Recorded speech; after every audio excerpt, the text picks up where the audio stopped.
aib diri dia, kekurangan diri dia. Dia tahu perjalanan di alam akhirat sangat panjang. Hampir 100,000 tahun masa kita berada di alam akhirat. Macam ustaz kita lah, dalam tempoh 50,000 tahun di padang mahsyar, cerita 1,001 cerita, masing-masing dengan cerita masing-masing. Yang kita boleh gambarkan ini sekadar gambaran yang mungkin satu juzuk daripada kesempurnaan gambaran di alam akhirat. Jadi kita tahu di sana kita tak ada bekalan. Macam mana kalau kita pergi Mekah, duit tak ada. Kita pergi Mekah, setakat tiket saja, duit tak ada. Apa kita nak shopping ustaz dekat Mekah? Tak ada shopping. Tetapi tuan-tuan, orang yang balik bawa bekalan yang banyak tuan-tuan. Tetapi yang herannya tuan-tuan, bekalan sebanyak mana pun kita bawa ke alam akhirat, banyak macam mana pun tetap tak cukup. Sehingga Nabi SAW gambarkan dalam sebuah hadis, andai kata ada di antara kita yang membawa pulang ke alam akhirat amalan sebanyak menyamai amalan 70 orang Nabi-Nabi sekalipun, maka bila mana Allah telah tunjukkan azab neraka depan kita, Allah datangkan neraka Jahannam di depan kita tuan-tuan, pada hari itu semua manusia merasakan dia tak selamat. Sayyidina Umar radhiyallahu ta'ala, satu orang yang hebat kedudukan dalam Islam. Nabi kata, laukana ba'di nabiyyan lakana Umar. Kalau ada orang selepas aku layak jadi Nabi, Umar lah orangnya. Tetapi bila teringat alam akhirat, Sayyidina Umar selalu berkata, andai kata diumumkan di padang mahsyar, seluruh manusia masuk neraka, melainkan satu orang yang masuk syurga, aku berdoa dan berharap pada Allah, pilihlah aku yang seorang itu, wahai Allah. Tetapi sebaliknya, waliyazubillah, kalau semua orang masuk syurga, melainkan satu orang yang masuk neraka, aku bimbang, jangan-jangan yang satu itu adalah Umar bin Khattab radhiyallahu ta'ala anhu. Ini orang tara Umar. Sebenarnya lagi tinggi iman satu orang, lagi takut dia kepada alam akhirat, lagi dia tak yakin dengan diri dia. Hari ini kebanyakan kita rasa aman, tenteram, relax. Di dunia relax lah brother, insya-Allah. Akhirat esok insya-Allah kita selamat. Sedangkan Nabi kata orang bijak, dia selalu bimbang tentang diri dia, cari kesilapan diri dia. Ya Allah, nak mati bila-bila ni, solat tak khusyuk lagi ya Allah, Quran tak pandai baca lagi ya Allah, wuduk tak betul lagi ya Allah, anak isteri di rumah kelang kabut lagi ya Allah, bimbang nak mati ni. Wa amila lima ba'dal maut, persediaan untuk amal selepas mati, dia buat. Takut nanti di sana kita kekurangan amalan, nak minta dengan siapa, tak ada siapa nak bagi kepada kita di padang mahsyar nanti. Mak pun tak nak tolong kita, abang tak nak tolong kita, siapa pun tak nak tolong kita. Tapi sebaliknya kata Nabi, wal ajiz, orang yang lemah di kalangan umat aku, yang lemah pemikiran dia, yang tak faham, man atba'a nafsahu hawaha, hidup di dunia ikut hawa nafsu, wa tamanna 'ala Allahil amani, tetapi dia meletak harapan insya-Allah balik esok kita selamat. Selalu saya habaq kata, orang yang dah tahu nak kembali ke alam akhirat, tapi dia tak buat persediaan, sama macam orang tak reti berenang, tak reti menyelam, tiba-tiba dia ikut orang pergi tengah laut, orang kata terjun, dia terjun. Dia tak reti berenang, tak reti menyelam. Macam tadi nak selamatkan drone, tak reti menyelam, tak reti berenang, pakat terjun macam tu je, menonong saja masuk. Tuan-tuan rahmati oleh Allah, agak-agaknya apa berlaku di sana tuan-tuan. Tempoh kita berada di padang mahsyar ini 50,000 sanah, 50,000 tahun. Bahkan dalam hadis Nabi beritahu sampai dalam kitab Makashiful Qulub saya baca tadi, dia kata 100 tahun sampai di padang mahsyar tu Allah tak bercakap lagi dengan kita tuan-tuan. 100 tahun. 100 tahun lagi kita dalam keadaan nak menyesuaikan diri dengan kelang kabut. 100 tahun lagi, 300 tahun belum bermula lagi hisap tuan-tuan. Saya pernah pergi ke penjara Sungai Buloh tuan-tuan. Saya jumpa dengan sekumpulan remaja yang terlibat dengan kes bunuh. Dia kata kami diduduk dalam penjara ni 2 tahun belum start lagi bicara untuk kami. Itu baru dah lama dah tuan-tuan. Jadi kita di sana dah confirm kita akan ditanya oleh Allah Ta'ala. Jadi sebab itu antara persediaan kita nak balik, walaupun persediaan banyak mana pun tak cukup, banyak benda yang kita nak buat, terlalu banyak, masa singkat, persediaan banyak. Yang pertama sekali tuan-tuan, bila saya baca ayat yauma taral mu'minina wal mu'minat, hari di mana kamu lihat wanita mukmin dan wanita mukminah nuruhum yas'a. Di antara keperluan kita di alam akhirat nanti, kita sangat perlukan nur, cahaya. Sebab alam akhirat ni terlalu gelap. Ulama kata nak tengok tapak tangan sendiri pun tak nampak. Jadi perlukan lampu nak berjalan di tengah malam. Maka cahaya yang paling terang yang kita nak cari di dunia ni adalah cahaya keimanan. Iman kena diusahakan. Hari-hari kena cerita kebesaran Allah. Menafikan makhluk, mengisbatkan Allah Ta'ala. Banyakkan wirid kalimah la ilaha illallah.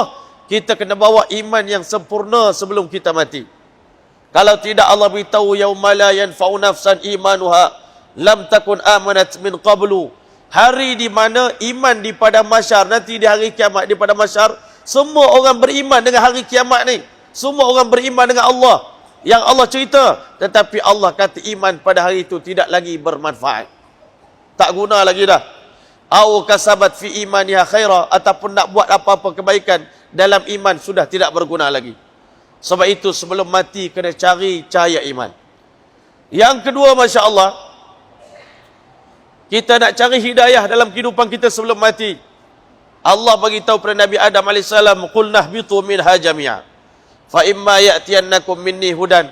Siapa di kalangan kamu yang nanti pulang ke alam akhirat membawa hidayah daripada aku di dunia ini yang dia cari, faman tabi'a hudaya fala khaufun alaihim wala hum yahzanun. Siapa yang ikut hidayah yang aku tunjuk di dunia ini, nanti di hari kiamat tidak ada ketakutan, tidak ada gundah gulana untuk dia. Seterusnya, tuan-tuan yang dirahmati oleh Allah, antara amalan yang kita nak cari sebelum kita mati ni, tuan-tuan, kita tahu kita ni berjalan dalam gelap. Nabi berpesan, basyiril basyai nabi zulam bin nuri tam yaumal qiyamah. Nak cahaya yang sempurna, pastikan kita kena hadir solat berjemaah di tengah malam gelap gelita. Berikan khabar gembira kepada umat aku yang istiqamah datang menunaikan solat pada waktu yang gelap gelita. Kelak di hari kiamat, mereka dapat cahaya yang sempurna di hari kiamat. Di samping itu, tuan-tuan, amalan yang kita kena banyakkan. Nabi SAW beritahu, khudhu junnatakum minan nar. Carilah perisai untuk selamatkan diri kamu daripada api neraka sebelum mati. Apa dia perisai kita? Qulu subhanallah, alhamdulillah, la ilaha illallah, Allahu akbar. Banyak mengucapkan tasbih ini, tuan-tuan. Semudah-mudahan Allah pelihara kita daripada api neraka. Di antara benda yang kita kena waspada di hari kiamat nanti, orang-orang yang berlaku curang, dia pecah amanah di dunia ni, tuan-tuan. Kita jangan rasa kecil. Benda-benda yang kadang-kadang kita anggap benda tu remeh, tuan-tuan. Kita ambil harta masyarakat, kita ambil harta orang ramai, harta balai raya, harta masjid, kita bawa balik ke rumah kita. Jangan, tuan-tuan, Masya Allah. Kan? Allah Subhanahu Wa Taala beritahu, "Wa may yaghlul ya'ti bima ghalla yaumal qiyamah."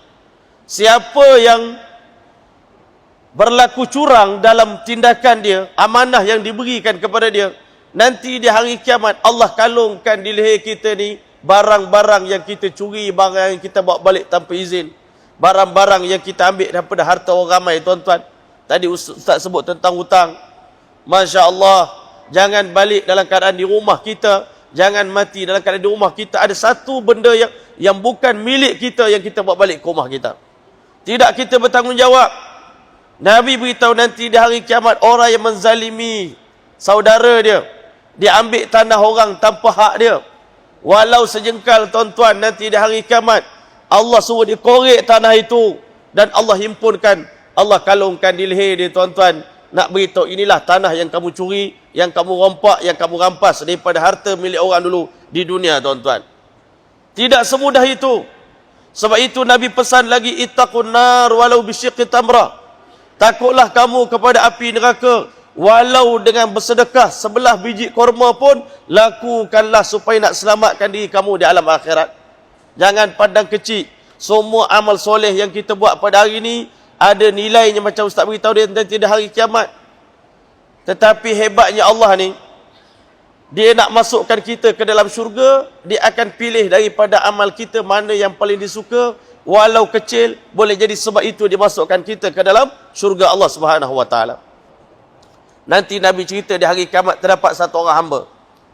Dia ni tak ada apa amal kebaikan yang baik, semua jahat belaka. Tiba-tiba Allah Ta'ala beritahu kamu pergi ke mizan. Pergi timbang amalan kamu. Ambil kertas ini. Di atas kertas ini tertulis kalimah La ilaha illallah Muhammadur Rasulullah. Dia kata, wahai Allah, dengan dosa saya yang bertimbun ini, dengan kertas keping ni apa boleh buat? Nabi SAW beritahu, Allah kata perintah pergilah. Timbangkan tuan-tuan. Kalimah La ilaha illallah ni, bila diletak saja kertas itu di atas neraca, tiba-tiba Masya Allah, neraca belah kebaikan terus turun dan neraca tentang keburukan telah naik tuan-tuan. Lebih berat tuan-tuan.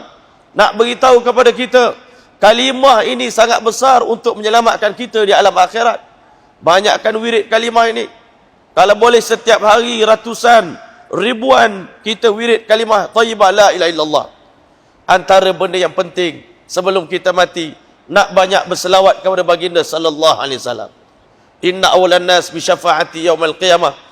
Orang yang paling istimewa, yang paling mendapat keutamaan, prioriti untuk diberikan syafaat oleh Rasulullah nanti di hari kiamat, aktsaruhum alaiya salatan. Orang yang paling banyak berselawat kepada baginda sallallahu alaihi wasallam di muka bumi ini. Sebab itu jangan takut. Orang Melayu kita habis mayang, salam sambil salam selawat pada Nabi, nak azan selawat pada Nabi, anak lahir selawat pada Nabi, hari Maulidur Rasul. Kita buat ini tuan-tuan, mudah-mudahan berkat selawat pada Nabi, Allah terima syafaat untuk kita tuan-tuan.